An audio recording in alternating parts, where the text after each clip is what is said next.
नमस्कार। 11 मार्च से 25 मार्च के बीच में कुछ ग्रहों का विशेष परिवर्तन होगा। इसी दौरान खास खास पर्व होंगे। टोटल जो पीरियड है ये शुक्ल पक्ष का है और ये पखवाड़ा, इसको पक्ष बोलते हैं। ये पाक्षिक राशिफल भी आप इसको कह सकते हैं, एक पक्ष का 15 दिन का इकट्ठा। अब ये देखिए, इसमें बदलाव हो रहे हैं और बदलाव भी बड़े बड़े महत्वपूर्ण, और कुछ ग्रह उदय होंगे, संक्रांति भी आएगी। दो बड़े ग्रह जो इस सृष्टि के निर्णायक, बड़े बड़े डिसीजन लेने वाले ग्रह हैं, वो भी उनमें बदलाव होगा। जो कुछ ग्रह अस्त हो चुके थे वो उदय भी होंगे। उन सब का वर्णन मैं आपके सामने अगले 5 या 7 मिनट में करने वाला हूं। आप ध्यान से सुनेंगे। नंबर 1, 11 मार्च को उत्तरा भाद्रपद नक्षत्र से शुरू होगा ये पक्ष, शुक्ल पक्ष है ये।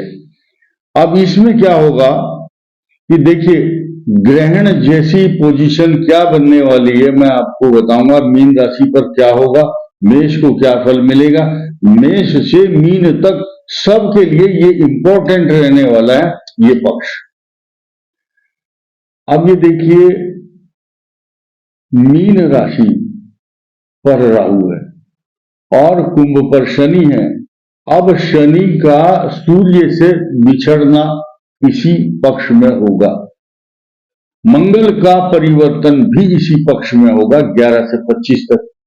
और जो ग्रहण की स्थिति बन रही है उस पर भी हम चर्चा करेंगे। किस किस के लिए क्या क्या लाभ और हानि होगी। सिर्फ आपको फल की चिंता होनी चाहिए। सिर्फ मैं इनके परिवर्तन बताने के बाद राशियों को लाभ किसको है, किसको सावधान रहना है, सिर्फ ये बात करूंगा। आपको अपने से खुद जोड़ना है इस बात को। ये बात इसलिए कह रहा हूं, मुझे पता है कि मेरे दर्शक, मेरे सब्सक्राइबर जो भी विदेश में या भारत में बैठे हैं, सब वेल क्वालिफाइड है। बहुत पहले लोग चिट्ठी लिखते थे और लास्ट में जो चिट्ठी लिखने वाला जो बुजुर्ग होता था वो छोटा सा वर्ड लिखता था कि थोड़े लिखो को ज्यादा समझना। इसलिए कम शब्द कहूंगा मैं आपको ज्यादा समझना है। आइए शुरू करते हैं। ये जो मास है इसमें चैत्र की संक्रांति 14 तारीख को आ रही है। पुण्य काल है ये संक्रांति का। लेकिन सूर्य जब मीन में आता है तो मंदिरों की प्राण प्रतिष्ठा नहीं होती। शुभ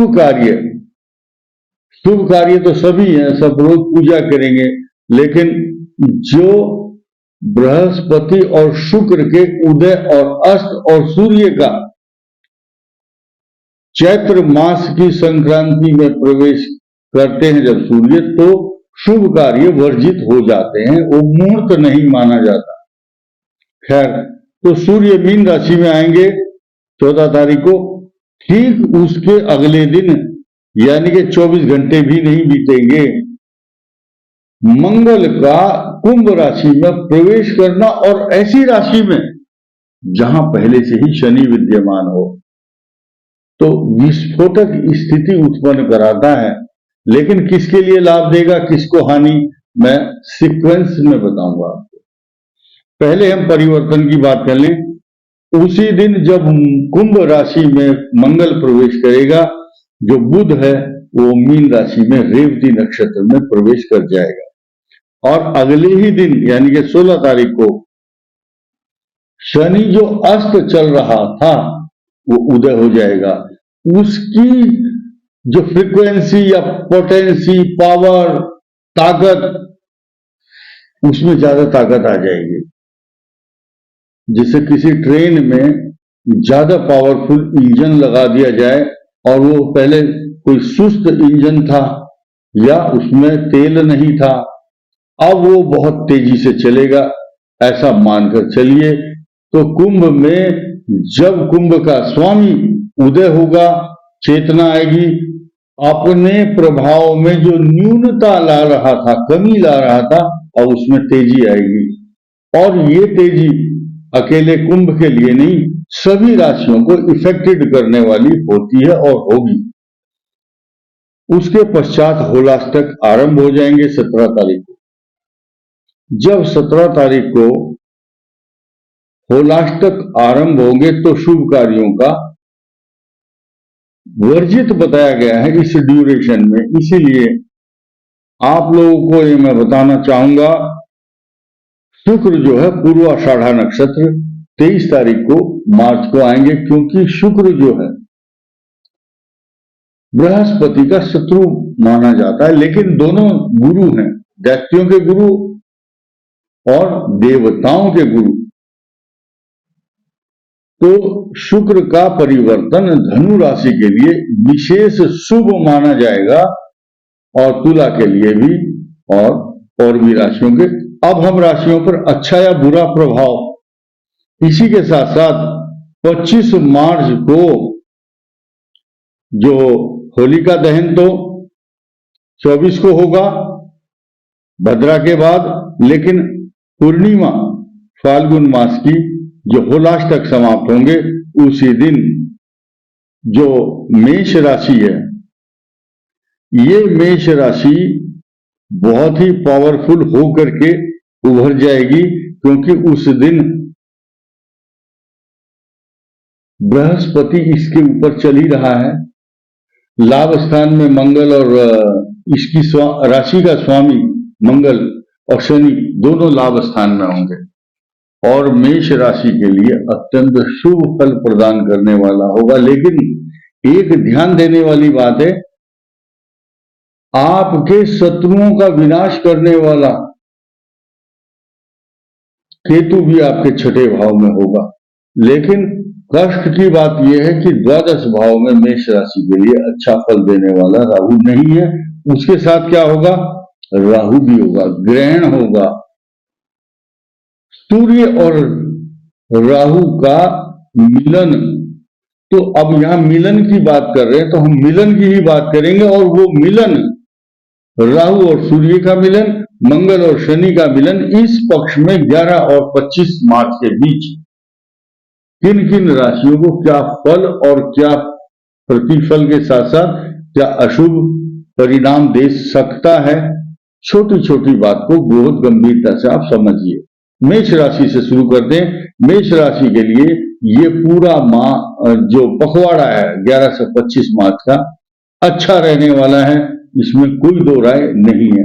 वृषभ राशि के लिए बहुत अच्छा, मान सम्मान के साथ साथ नौकरी व्यापार प्रतिष्ठा, अच्छा खान पान, लेकिन पेट का रोग उत्पन्न कराता है। लेकिन सरप्राइज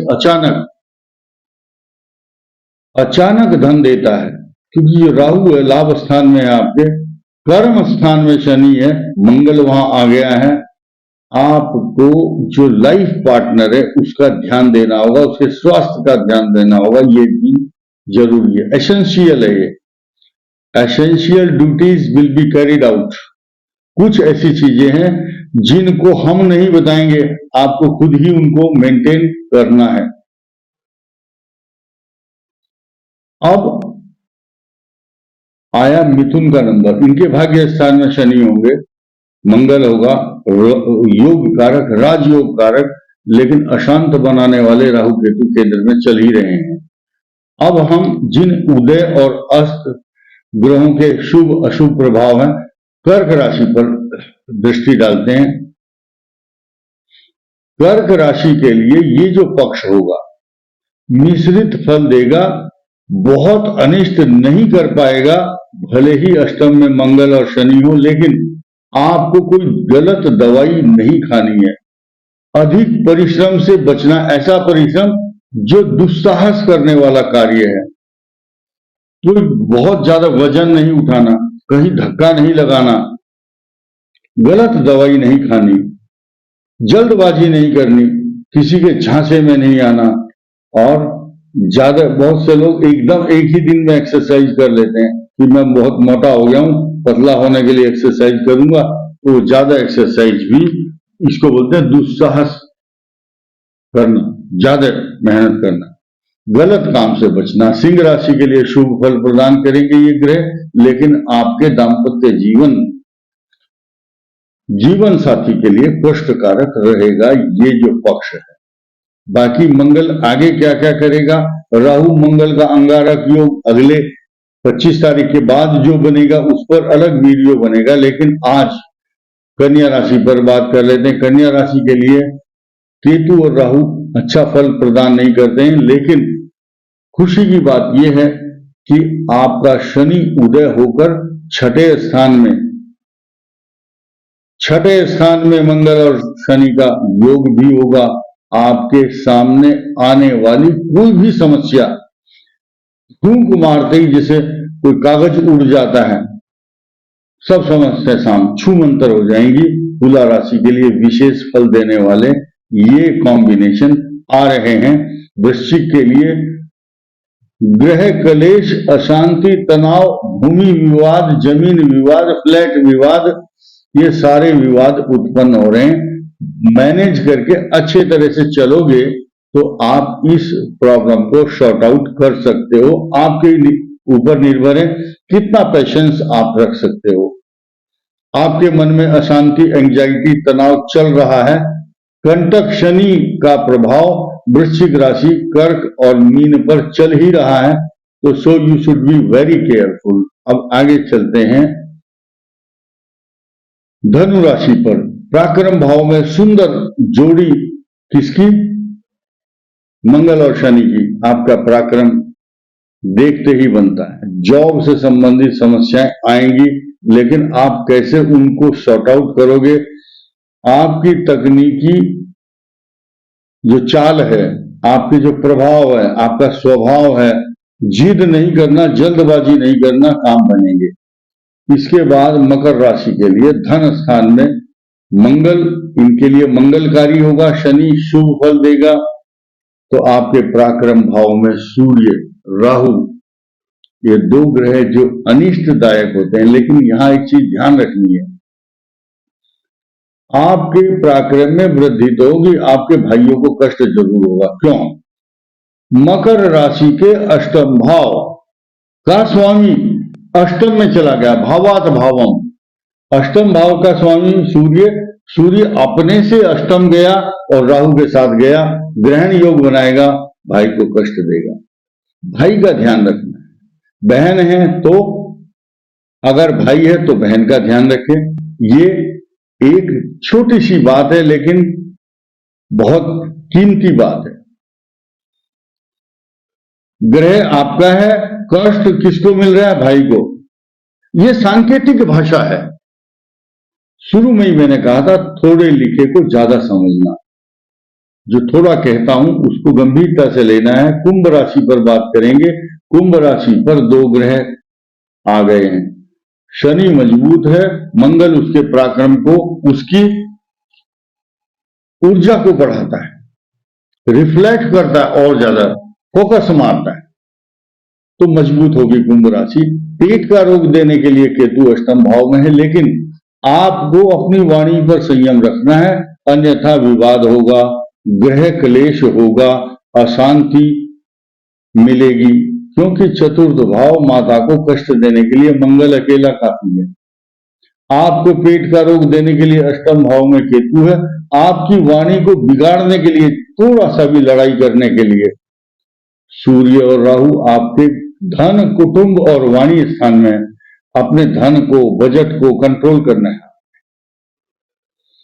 मीन राशि पर ग्रहण है।